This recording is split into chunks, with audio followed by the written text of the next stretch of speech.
Now we need to put in the propane orifice. The propane orifice has a slightly smaller opening than the natural gas orifice.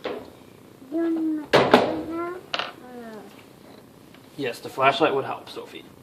Okay, turn on. Is it right there? Do you need the spot? Okay, we'll go by your hand over there. Perfect.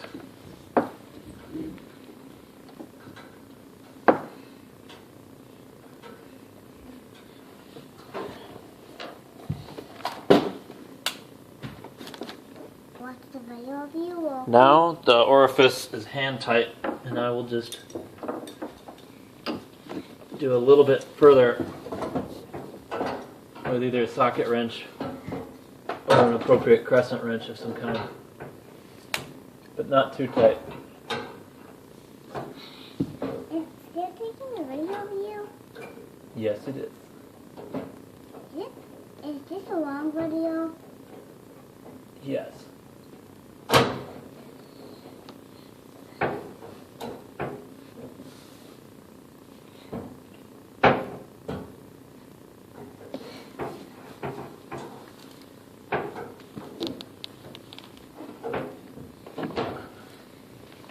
How long is this taking?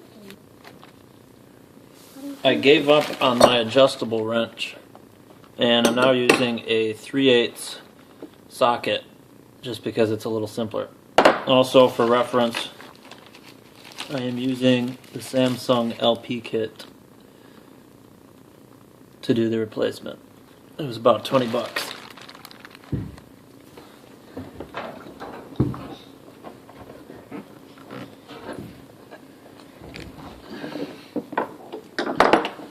Okay, that tightening's done, and I tried not to over tighten it. The next step is to put in the propane regulator piece. I don't know what you call this, but it goes in the regulator to manage the airflow. And I'm going to try to get it out with my little stubby nose flathead screwdriver.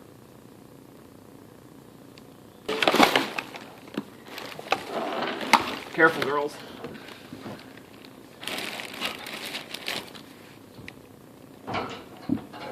After it's finally done, can you watch it? Yeah, we can watch the video when we're all done. Alright, this is coming out pretty easy. There's the old one. You can see it's pretty small. And the new one's much larger.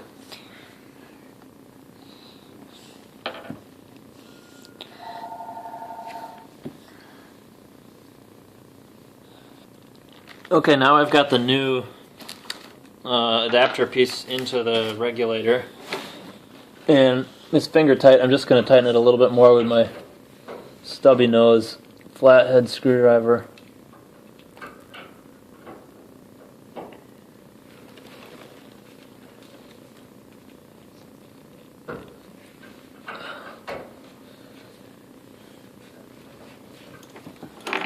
It's a little tricky here.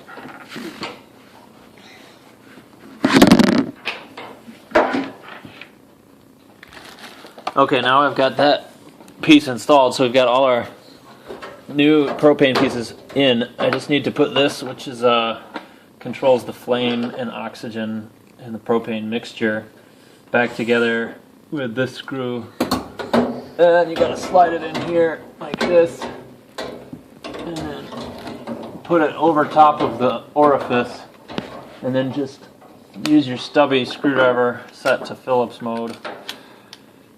Get your 4-year-old to hold a princess flashlight for you. And then you put your screw back in.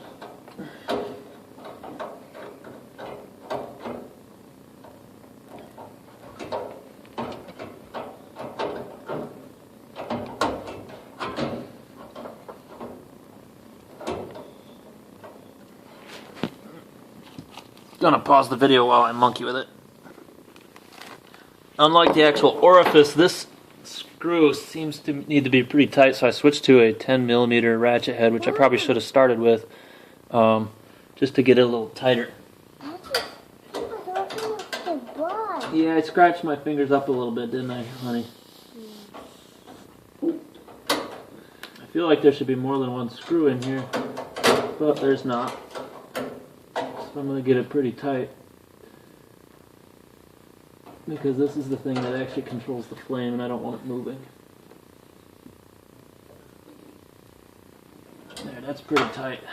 Is what you're on now? Yes. Hi. Hey.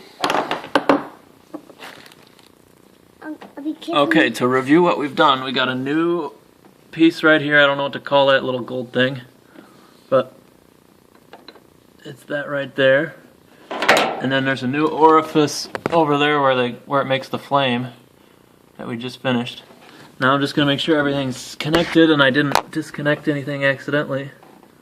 And then we got to start putting things back on. I didn't show you the deconstruction process because I hadn't started my video in time. But the next thing we need to do is to get this whole piece back on. I'll try to show you that next.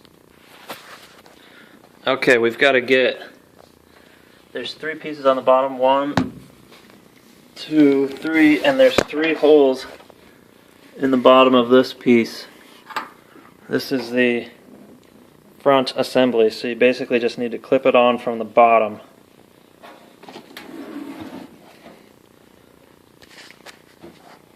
And I'll see if I can show you that.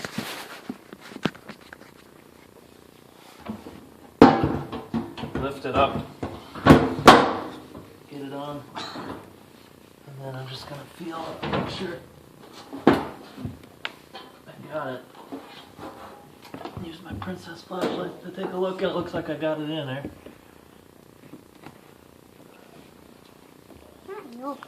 And then the thing holding it back is this cord at the top.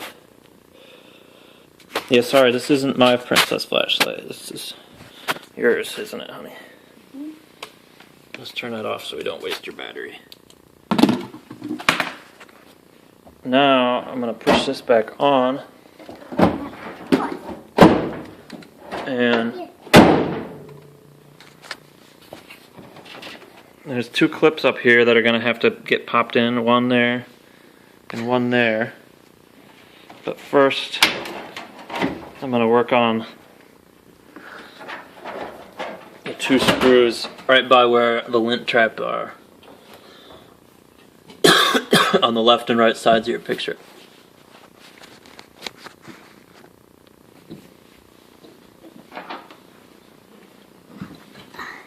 Oh, looks like I had a little clip fall off. This clip is supposed to go down on the corner here. I don't know if you can see that one, but the one over here is missing, I believe, on the right side. So I'm going to try to put that back on. Okay, I got my 2 little rubber clips on. There's the other one I just installed. Now I'm going to give this a nice hard push.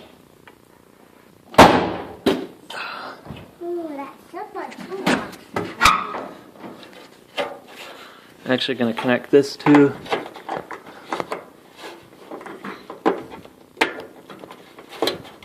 There, I got my wire reconnected now. Now I can give it a nice hard push.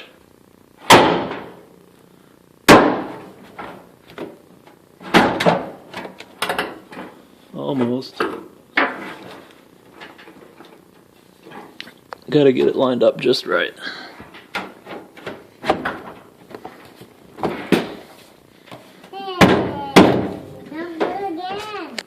Sorry. Okay, there's a clip that's clipped. There's another clip that's clipped. Now I can put those screws back in.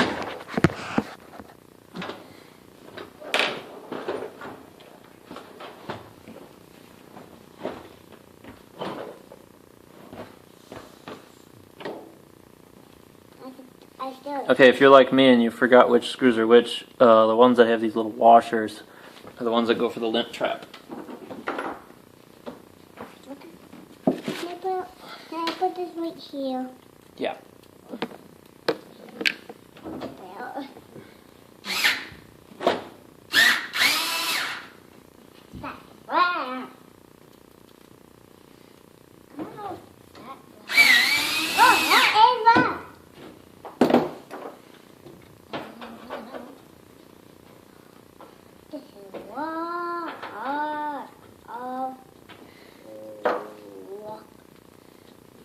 Daddy.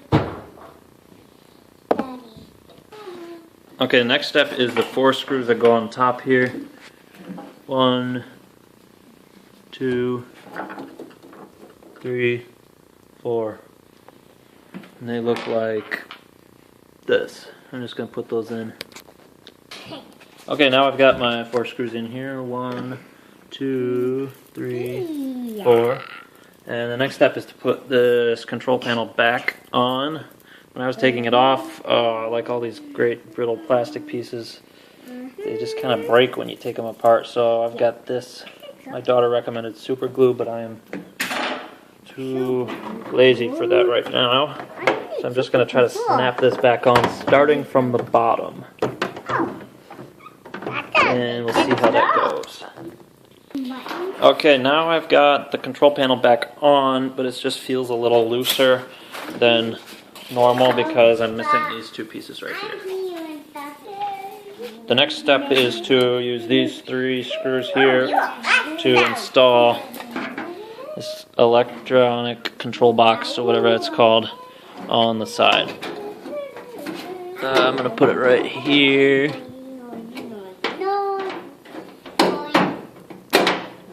That's pretty straightforward.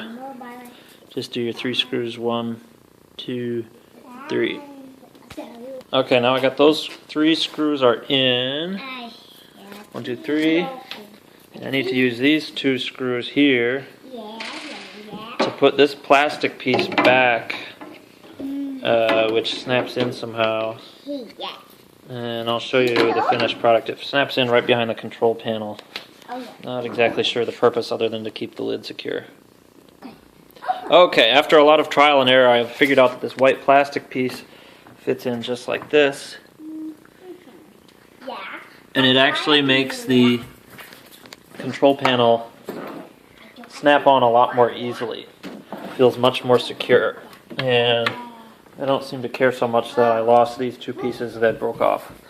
So now I just need to put in screws, 1 right here and 1 right here. Okay, now I have those 2 screws in, 1, 2, and although it looks like there's 2 more that you could add, 1, 2, they never gave me any for those, so I'm not putting any back in. The final step is to just put the lid back on, which is pretty simple. Just kind of slides in place. Might need 2 hands here, hold on. Okay, the lid is back on, but it took a little longer than usual because I had the wrong screw. This is the appropriate screw for the back of the dryer. Should look like this. It also took a little care to press this in so there'd be less of a gap and the clips would go in nicely. Okay, that was the last step. I got the 2 screws there and there. And this is how it looks all finished. There's the front control panel.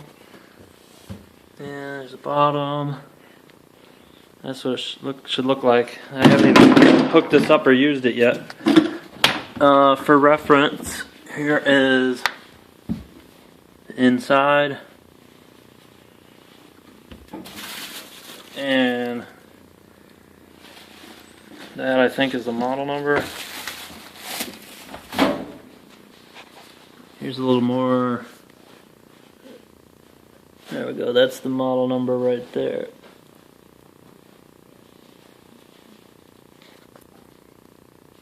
Thanks for watching.